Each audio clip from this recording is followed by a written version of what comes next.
Assalamualaikum warahmatullahi wabarakatuh. Halo semuanya, kembali lagi di channel YouTube saya Ayu Dinda Pratiwi. Dalam video singkat saya kali ini, saya akan sedikit melanjutkan materi pertemuan ke-10, yaitu materi micro teaching tentang keterampilan variasi stimulus. Jadi sebenarnya keterampilan variasi stimulus itu apa dan kenapa ini tuh penting ya di dalam proses pembelajaran.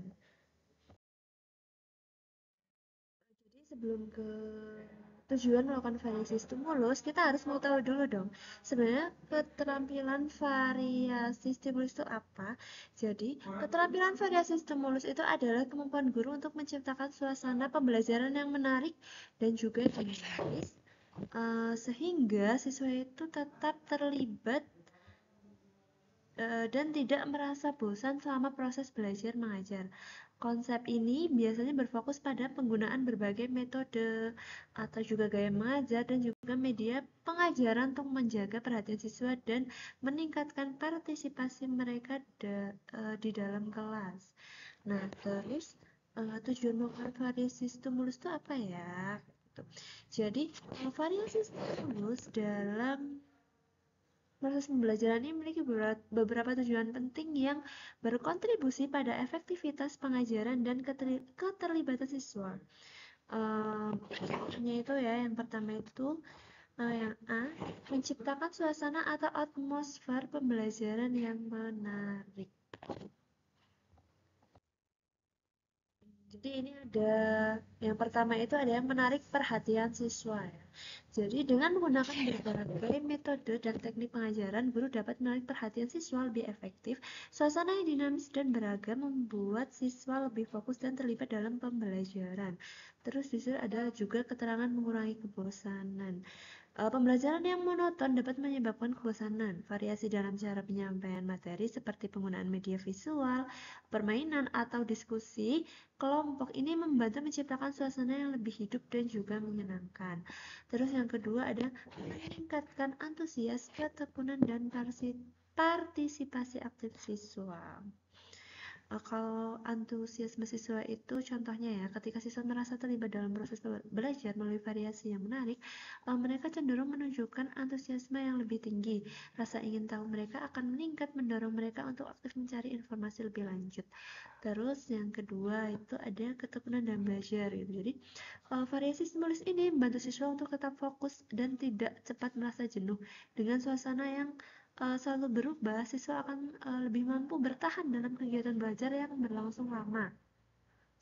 Terus ada partisipasi aktif siswa. Jadi, dengan menerapkan variasi dalam pengajaran, siswa didorong untuk berpartisipasi secara aktif.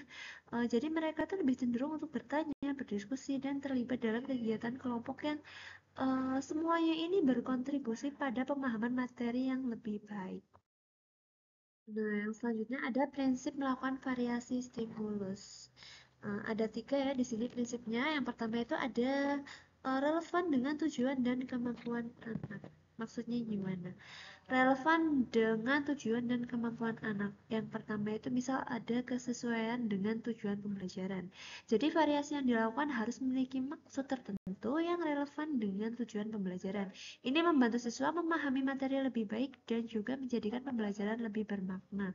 Terus contohnya yang lain itu mempertimbangkan kemampuan siswa gitu. Jadi variasi di sini tuh harus disesuaikan dengan kemampuan dan latar belakang siswa sehingga setiap siswa dapat mengikuti pembelajaran dengan baik tanpa merasa tertekan atau kehilangan minat. Terus yang kedua ada variasi lancar dan berkesinambungan. Maksudnya gimana? Misalnya, variasi ini harus dilakukan secara lancar dan berkesinambungan sehingga tidak mengganggu fokus siswa. Transisi antara metode atau aktivitas harus halus agar siswa tetap terlibat. Jadi variasi ini juga harus terintegrasi dengan baik dalam keseluruhan proses pembelajaran, sehingga setiap perubahan atau metode baru mendukung tujuan akhir dari pelajaran tersebut.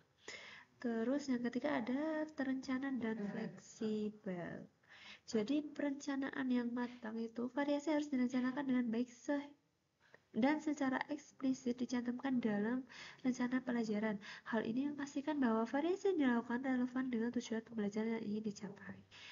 Terus fleksibilitas dalam pelaksanaan gitu ya. Jadi meskipun perencanaan sangat penting, guru juga perlu bersikap fleksibel dalam menetapkan variasi. Ini berarti guru itu dapat menyesuaikan variasi berdasarkan dinamika kelas dan respon siswa selama proses pembelajaran. Jenis variasi stimulus gitu. Jadi dalam konteks pembelajaran, variasi stimulus ini merupakan teknik yang diterapkan oleh guru untuk menjaga keterlibatan siswa dan menciptakan suasana belajar yang dinamis. Untuk membuat variasi stimulus ini yang pertama ada dalam proses pembelajaran. Misalnya ya variasi waktu gitu. Jadi guru dapat mengubah variasi waktu yang digunakan untuk setiap kegiatan dalam proses pembelajaran. Misalnya memperpendek atau memperpanjang waktu diskusi, presentasi atau kegiatan kelompok. Terus penggunaan metode pembelajaran gitu. Jadi menggunakan berbagai metode seperti ceramah, diskusi, permainan peran atau proyek kelompok untuk menjaga minat siswa. Terus yang kedua ada media dan bahan pembelajaran. Variasi media gitu. Jadi menggunakan berbagai jenis media pembelajaran seperti gambar, video, alat peraga dan teknologi informasi untuk mendukung pemahaman siswa.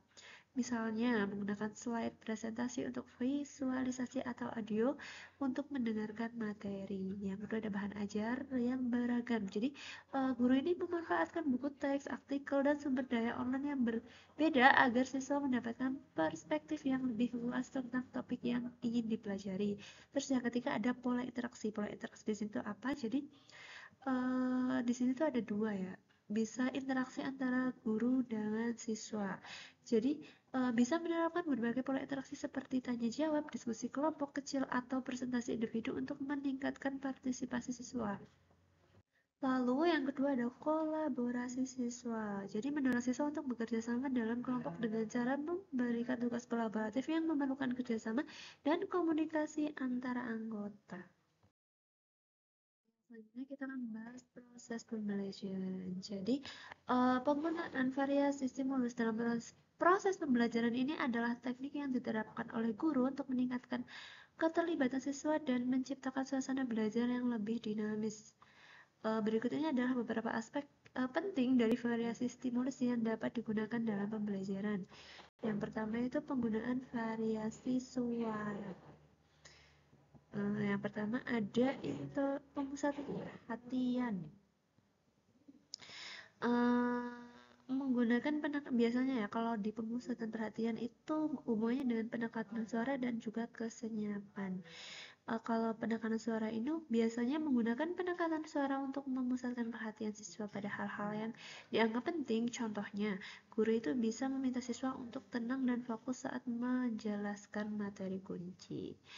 Terus kalau kesenyapan biasanya itu menggunakan jeda atau kesenyapan secara strategis dapat memberikan waktu bagi siswa untuk merenungkan informasi yang baru saja disampaikan sehingga meningkatkan pemahaman mereka. Terus melakukan kontak pandang itu kontak pandang antara guru dan siswa itu sangat penting untuk menciptakan keterhubungan. Dengan menutup mata siswa, guru dapat menunjukkan perhatian dan mendorong siswa untuk lebih aktif berpartisipasi dalam pembelajaran. Terus ada gerakan badan dan mimik. Jadi menggunakan gerakan tubuh dan ekspresi wajah yang sesuai dapat membantu menyampaikan emosi dan menambah daya tarik materi pelajaran. Ini juga membuat suasana kelas menjadi lebih hidup yang biasanya. Terus yang terakhir ada pergantian posisi guru dalam kelas. Guru dapat berpindah posisi dalam kelas untuk mendekati siswa atau kelompok tertentu sehingga menciptakan interaksi yang lebih personal. Ini juga dapat membantu menjaga perhatian siswa dengan mengubah dinamika ruang kelas. Jadi, dengan menerapkan variasi stimulus ini secara efektif, guru dapat menciptakan lingkungan belajar yang lebih menarik, meningkatkan motivasi, serta mendorong partisipasi aktif siswa dalam proses pembelajaran. Lalu ada media dan bahan pembelajaran. Media dan bahan pembelajaran itu adalah alat yang penting yang digunakan oleh pendidik untuk menyampaikan informasi dan meningkatkan pemahaman siswa. Jadi terdapat berbagai jenis media yang dapat digunakan yang dibedakan berdasarkan indera yang terlibat dalam proses pembelajaran. Berikut ini adalah 3 kategori utama metode media pembelajaran ya. Yang pertama itu media yang dapat dilihat atau media visual. Jadi media visual ini mencakup semua alat yang dapat dilihat oleh siswa seperti gambar, diagram, video, animasi, infografis, poster, dan presentasi digital. Terus ada juga media yang dapat didengar atau auditif. Media auditif ini terdiri dari semua bentuk media yang dapat didengar oleh siswa seperti rekaman suara, musik, podcast, atau presentasi lisan. Terus yang ketiga ada media yang dapat diraba. Media kinestetik mencakup alat atau bahan yang dapat diraba dan digunakan secara langsung oleh siswa dalam proses pembelajaran seperti model fisik, alat peraga, dan perangkat teknologi interaktif. Ya. Terus dengan memanfaatkan berbagai jenis media ini, pendidik dapat menciptakan pengalaman belajar yang lebih menarik dan efektif sehingga mendukung pencapaian tujuan pendidikan secara optimal. Kita akan membahas mengenai pola interaksi. Jadi pola interaksi itu apa ya? Pola interaksi dalam pembelajaran itu adalah berbagai interaksi dan proses belajar mengajar yang berfungsi untuk meningkatkan keterlibatan dan pemahaman siswa. Berikut ini adalah penjelasan detail tentang pola interaksi antara guru, siswa, dan siswa. Jadi kalau pola interaksi guru dan siswa itu definisinya ialah hubungan timbal balik antara guru dan siswa yang bertujuan untuk mencapai tujuan belajar.